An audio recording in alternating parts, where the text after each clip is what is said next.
Hello and welcome to the program Beyond Plenary. It's reaching you live from the city center of the Federal Capital Territory, Abuja, Nigeria.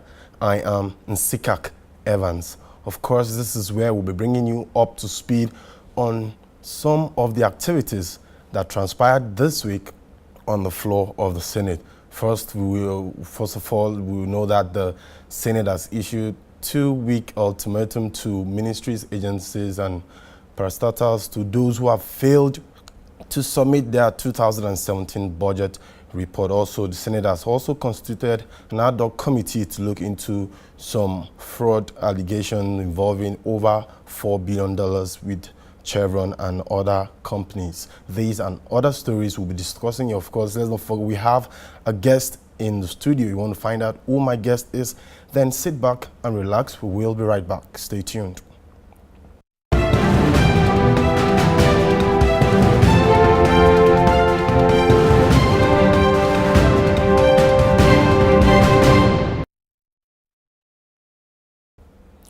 Welcome back. The Senate has issued a 2-week ultimatum to the presidency to submit the budgets of 37 parastatals and agencies of government that are yet to do so. In the motion submitted by Senator Dino Milaye, said they also noted about the appointment and other issues that, of course, expecting these ministries and agencies to submit their report for, to give room for the National Assembly to have a smooth running for the budget. Of course, let's not forget that this budget itself, as we speak, is presently at the presidency. Let's take a listen to what the President of the Senate, Bukola Saraki, had to say. It's a very serious issue because, as we all know, in line with the fiscal responsibility, these things are meant to have been submitted since August, or the words to come with the appropriation document. We've now passed it and no report. I think this matter really needs to come as a motion because it's a very serious matter. We need to debate it because we're already in May, and how can parastatals be operating without any budget, especially in this time of fight against anti-corruption and transparency?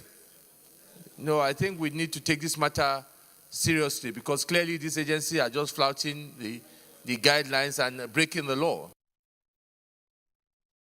Now, the Senate has summoned the Federal Inland Revenue Service, FIRS, the Central Bank of Nigeria, National Petroleum Investment Management Services, and Chevron Nigeria Limited. Of course, the Nigerian National Petroleum Corporation is over about $4 billion tax fraud. Another committee was, constituted by the President of the Senate, who was represented by the Senate Minority Leader, Godswill Akpabio. Of course, the other committee is headed by Senator Magnus Abbey. Of course, we also had a petitioner of who we call him the foremost whistleblower, no other person, but to discuss these and other stories in the Senate with me is Mr. George Uboh. You're welcome to the program. Thank you very much, sir.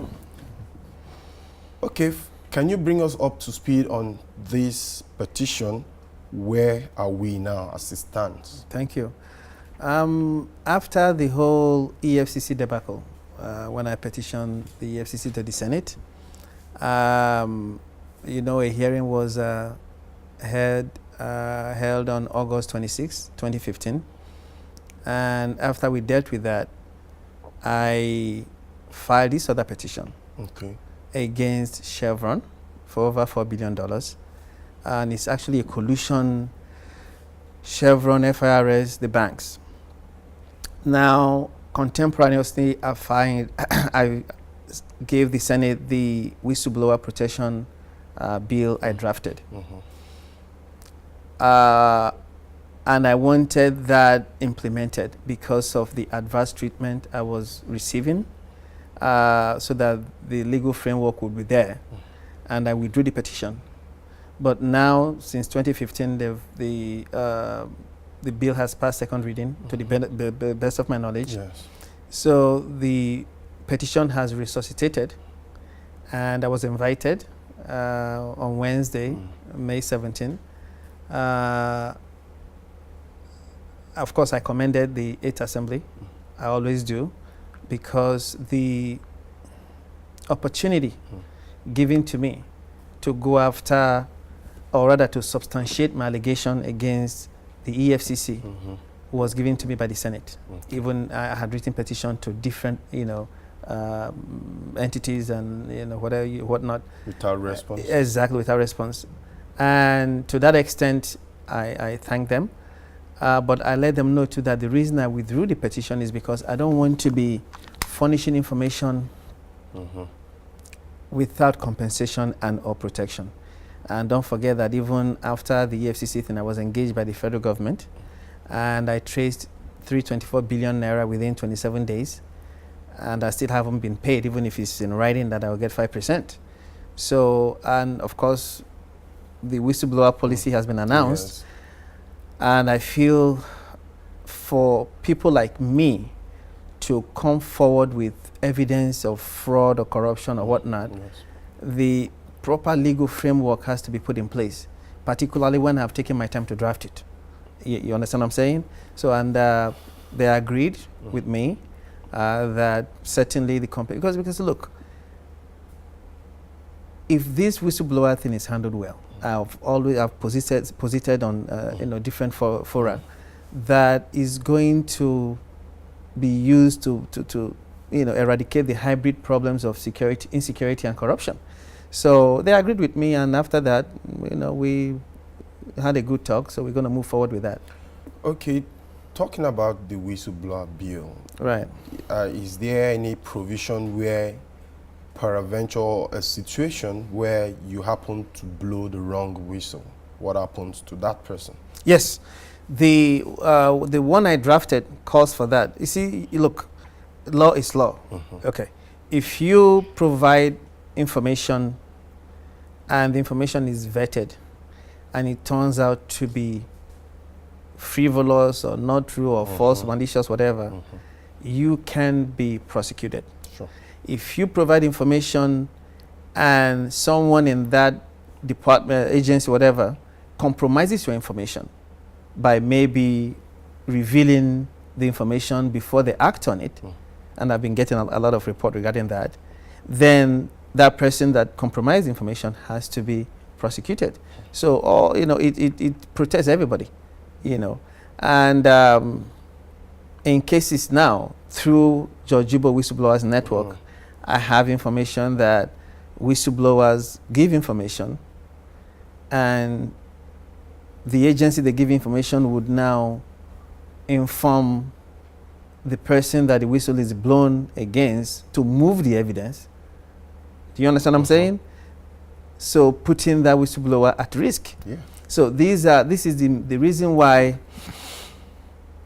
a whistleblower protection office has to be put in place to drive this. Because when you have different agencies driving it simultaneously, right now you have the DSS, I think NSA even talked about using whistleblower to go against weapons proliferation.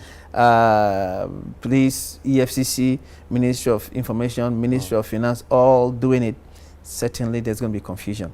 Certainly there's going to be interagency rivalry. Certainly there's going to be, overlapping functions. And when you have this, it's a recipe for disaster.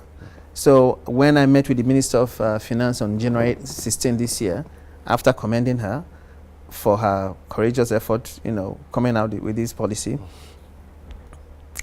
I mentioned these gray areas to her, that please let an independent office drive this. Because I always say that a robust whistleblower office is going to be busier than 3 ministries put together. And that is what we are seeing now. I think ICPC came out with a report that they already have over 2,000 tips from whistleblowers. And knowing my people, Nigerians, look, I always say, the Nigerians I know, a robust whistleblower office taking care, protecting and rewarding whistleblowers, Nigerians will go the whole hog to give information. Okay.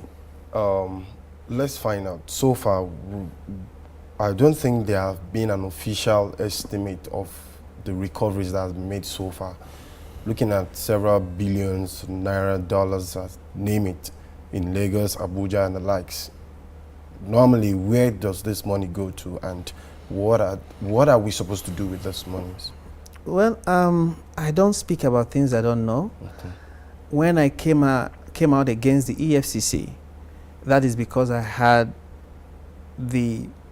what I always call overwhelming and irrefutable evidence that from inception to 2013, EFCC failed to remit 1.993 trillion to the government coffers. And I went all the way ready to put my life on the line because I had the evidence, and I still have the evidence, boxes of it. The whistleblower thing, anytime I'm invited, even the Ikoyi gate, when I was invited Channels TV, I refused to talk about EFCC or NIA. I came to represent the constituency of the whistleblowers. That is my constituency. Sure. Because I know what I've suffered. And I remember saying, if Nigerians, you're busy talking about NIA, EFCC, what about the whistleblower? Is he still alive? Does he still have his job? Has he been compensated? Has he been protected?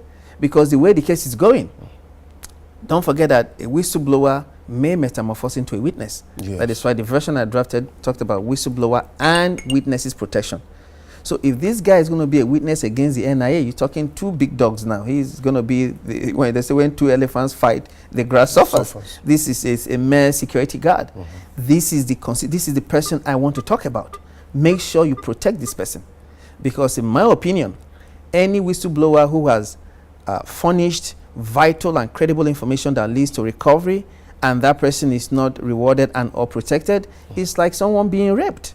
Excuse me. So that is the way I see it, because I know what I've been through. That is why, through Judge Uboh Whistleblowers Network, I want people to call me. Whistleblowers, would be whistleblowers who are contemplating to be whistleblowers. I'll advise you. And of course, if you're already a whistleblower who is suffering from some form of adverse treatment, I have somebody now that was a driver to a big guy in Nigeria who was couriering, sending millions in dollars. And he took some of the money to another security agency. You know the risk of being killed because this person is equally a security agency. He took the money from that and have him snuffed out like this. And I like that courage. And when he took it to the second security agency to inform that this head of this security agency, I work for him, but this is what he's been doing because he has the evidence, they betrayed him. He's in hiding now. And I'm doing my best to make sure that he gets all the protection and all that. So those are the people that I want to talk about. I don't want to talk about, I'm not privy to whatever has been recovered, because I'm doing investigation now. When I come out to speak on it, trust me, I would have had the ample evidence I need. So in other words, the whistleblower policy will eventually stop after the recoveries are made? That is why I say whistleblower and witnesses protection. You see, when you find money or whatever you find through a whistleblower, the case doesn't stop there. Look at the issue of Yakubu now. He went to court. So you can't take that money, even if you find $1 billion. Okay, the law allows the person to claim it. You can only have interim forfeiture. Until you get a final forfeiture order, is still in limbo. So if that case goes to court and there's going to be a trial, the whistleblower would be used as a witness. So what I'm trying to say is and I let people know when they call me to whistleblowers, when we find this, I say, no, you don't get the money immediately. Until that money, there is a final forfeiture order of that money. Okay. Do you understand what I'm saying? Spontaneous. No. You don't go there and share the cash. No. There is what you see. You have a criminal case which you have to prove beyond a reasonable doubt. You have a civil case which is by preponderance of the evidence. Okay. So whenever you seize any property, you start a forfeiture proceeding. The agency like EFCC, you go to court, the first thing you get is an interim forfeiture order in the interim while the case is going on. If that money is found guilty, because you are taking that cash to trial as well, and the owner, then you get a final forfeiture. then once it's a final forfeiture, boom, that means it's recovered into the government coffers. They can now give you whatever percentage agreed upon. Of course, if they are not able to win the case, to get the money, to get the final forfeiture, you don't get anything. So you don't see anything wrong with this whistleblower bill, because if I were to know somebody who is likely, really, I don't know his kind of business, but has money, how do one be able to determine that probably there is a stash of money in this person's house or account or whatever? Because we know there are several billions of dollars. Probably there are Nigerians that are so rich in billions, but you might not be able to, ascertain whether it's from fraud or it's legit or whatever. Yeah, I know where you're going. That is why I say that you need an office driving this with the experts. The office is still going to work with security agencies, and they will do the investigation. Just because you give information doesn't mean they have to act on it. Yeah. They have to carry out the requisite investigation. Somebody that has billions of naira, whatever, what are the extant law governing that? Is it unjust enrichment? Whatever. So, it's not every information you give that they act on anyway. Once you give information, they give you your whatever acknowledgement, because the way I drafted mine, whatever information you have to give, you have to reduce it to writing, so that if it's fake, if it's false, the culpabilities that you write and you sign. So if after investigating the information, the agency finds that the information the information may be correct, but there is no culpability. Yes, this guy has billions of naira, but we have deemed the money to be clean, or that there is no culpability. They still write you. Thank you for the information you provided. We have investigated your claim, or your allegation. We don't see anything culpable. There's no range of culpability here.